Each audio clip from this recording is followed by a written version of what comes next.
그래서 오늘은 크게 5개 챕터로 나눠서 말씀드리려고 합니다.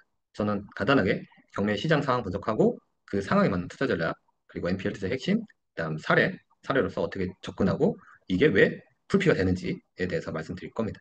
그리고 간단하게 마지막으로 눈앞글 소개까지. 예. 뭐 요즘 경매 시장 상황 분석해 보면 어, 부칠 대책으로 약간 아비규환이 됐죠. 예. 지금 알아본 바에 의하면 빌라는 일반 매매 사업자 대출이 다 막혔습니다. 대부분의 소액 투자자들이 빌라로 단기 매도를 하려고 매매 사업자를 내고 그걸로 사팔사팔을 많이 하려고 시도했는데 그게 막힌 거죠. 예. 하려면 명의가 있거나 아니면 주담대로서 무주택자 아니면 1주택자 아니면 쉽지 않다. 그렇다고 이제 손을 놓을 건가요? 예. 그건 아니죠. 그거를 벗어날 수 있는 뭐 그렇다 해서 또 지방을 갈 거냐? 뭐 지방도 요즘 치열하다고 합니다. 예, 공시가 2억 법인으로 한다 해도. 예. 그래서 제가 오늘 말씀드릴 거는 그거를 벗어나서 그거랑 상관없이 꾸준히 투자할 수 있는 방법. 예. 그거에 대해서 말씀드릴 겁니다. 지금 뭐 경기 침체로 투자 심리는 많이 위축돼 있죠. 예. 그럴 때일수록 예, 경매는 가장 하기 좋은 시기이다. 왜냐? 불경기일수록 경매 건수는 많아지고 그리고 그만큼 싸게 좋은 물건을 낙찰받을 확률은 높아지기 때문이죠. 어떤 전략으로 투자를 해야 될까라고 하면 물건별로 낙찰가율, 그다음 경쟁자 수를 조금 분석해 보면 그걸 조금 더 쉽게 접근할 수 있습니다. 우선 아파트 같은 경우에는 평균 매각가율이 80%, 그러니까 한 번 유찰되면 대부분 낙찰된다. 오피스텔 같은 경우는 한 번은 유찰되고 70%대가 안 되니까 두 번 유찰되고 낙찰이 되는 수준이다. 눈앞에서 가장 많이 받고 있는 게 이제 지산인데 여긴 평균 매각가율이 낙찰가율이 55%대입니다. 그러면 최소 두 번 유찰된 다음에 낙찰된다. 평균 경쟁도 2명대이다. 낙찰가율이 떨어지면 떨어질수록 NPL 사후정산부 협상은 아주 유리해진다. 그래서 낙찰가율이 많이 떨어지는 물건일수록 NPL 하기 아주 좋은 물건이구나라고 생각할 수 있는 겁니다. 상가는 매각가율, 낙찰가율이 42%대까지 떨어집니다. 그럼 최소 3번 유찰되고 낙찰된다는 뜻이죠. 마찬가지로 이 상가도 이 정도로 떨어지기 때문에 NPL을 주목한다라고 하면 충분히 좋은 상가를 아주 좋은 조건에 내 돈 안 들이고도 낙찰받고 임대 주고 할 수 있다. 그 뒤에 사례도 당연히 말씀드릴 거고요. 오늘 NPL에 대해서 주로 말씀드릴 건데 NPL 시장 매각 규모를 찾아보니까 갈수록 증가하고 있습니다. 지금은 NPL 투자를 해야 될 절호의 기회이다. 저는 10년 만에 온 절호의 찬스다라고 말씀을 드리긴 합니다. 투자에 있어서 부동산 투자는 무조건 입지가 첫 번째, 두 번째도 입지, 세 번째도 입지라고 말씀 많이 하는데 전문가들이 저는 입지보다 중요한 게 타이밍과 전략이라고 생각합니다. 경매 물건이 많아지고 낙찰가가 하락한다. 이 지표가 보이는 순간 저는 NPL 투자할 수 있는 절호의 찬스다. 적기다라고 보는 거고요. 아까 말씀드렸던 부실 대책 이런 것들이 터졌을 때 명의문제 대출 규제로 나 개인으로는 아파트 빌라인지 못하네 라고 손 놓는 게 아니라 법인으로 부실대나 지상 상가 투자에도 충분히 돈 벌 수 있다. 그리고 부동산 가면 요즘 말하죠. 아파트 외에는 대부분 다 불경기라서 손님 없어요. 매매 안 돼요. 임대 안 돼요. 그럽니다. 네? 정말 싸게 낙찰받아서 금매가보다 더 싸게 내놓는다라고 하면 수요가 생깁니다. 지금 누마소 TV를 통해서 지산 단기 매도 사례도 말씀드려봤고요. 1, 2기 낙찰받았던 지산들 벌써 손님들이 많이 보고 갑니다. 왜냐?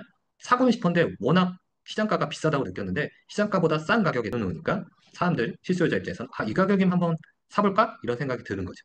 투자에 있어서 가장 중요한 건 타이밍과 전략이다.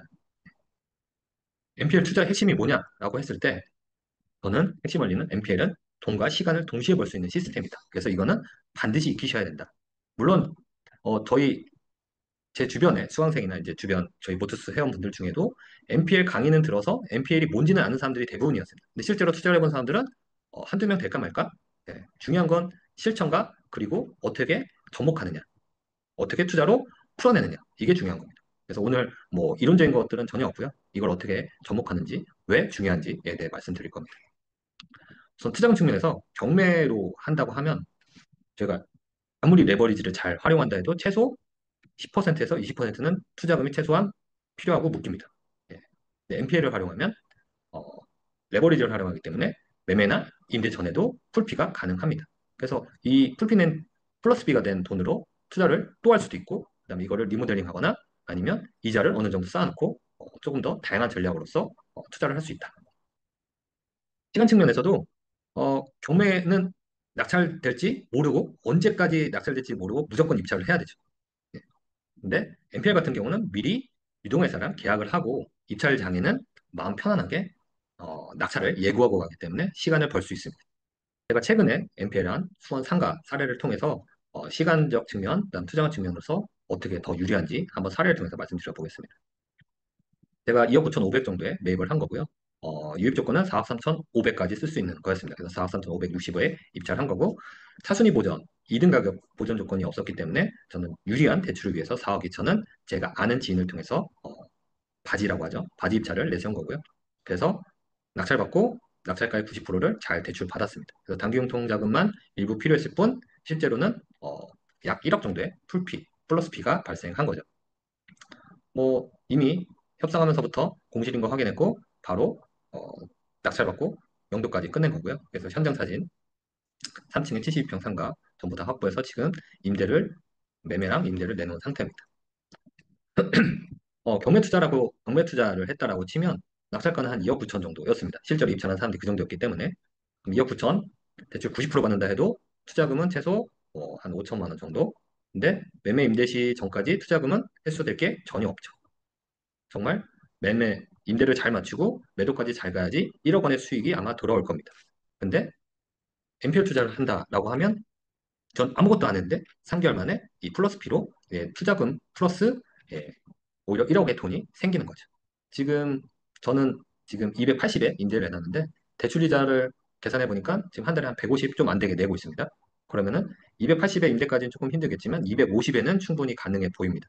안 되면 아까 말씀드렸던 하주상가처럼 쪼개서라도 내놓는다고 하면 250 이상은 충분히 맞힐 걸로 보여지고요. 네. 그렇다고 하면 내 돈 하나도 안 들이고 내 투자금은 오히려 1억이 생겼고 월세 현금 흐름은 최소 100만 원이 플러스 되는 그런 투자를 할 수 있는 거죠. 시간 측면에서도 보시면 아까 말씀드린 것처럼 반복 입찰을 해야 되죠. 언제 될지도 모르죠.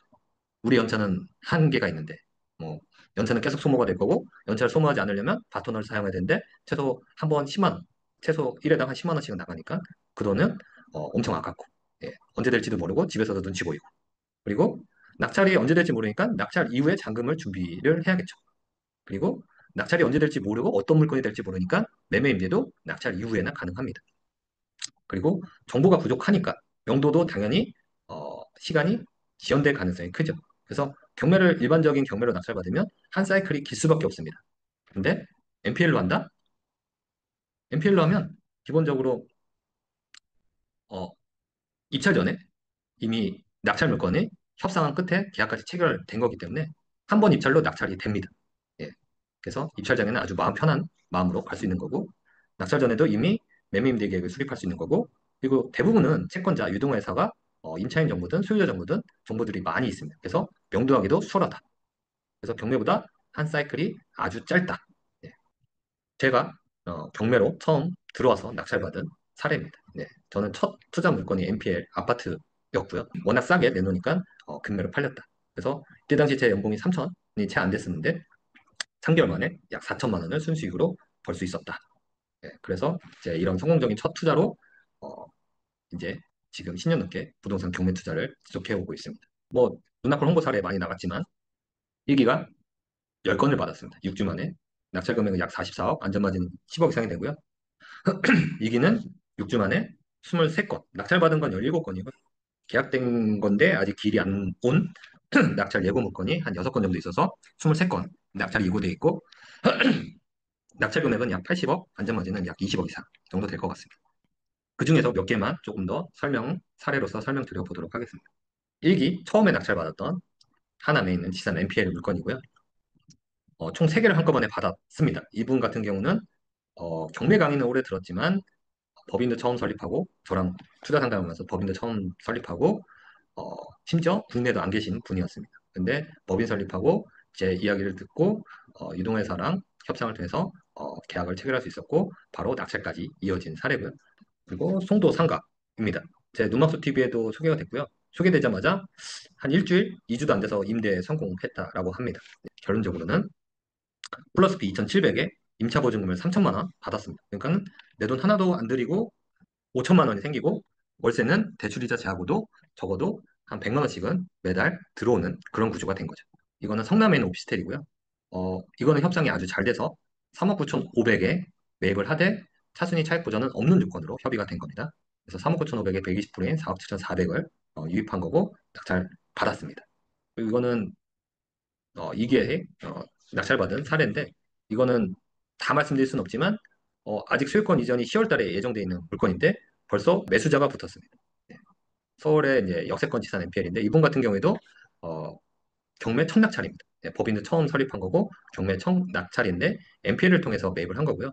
지금 어, 매수자가 9억 5천까지는 오케이 하면서 딜을 들어왔기 때문에 이 매입가는 7억 5천 이하입니다. 네, 차순위 차익 보전이 생겼다고 해도 7억 5천 이하기 때문에 곧 계약이 된다라고 하면 초단기 매도로 약 2억 뛰기. 네, 내 돈은 안 들이고도 2억 뛰기를 할 수 있다.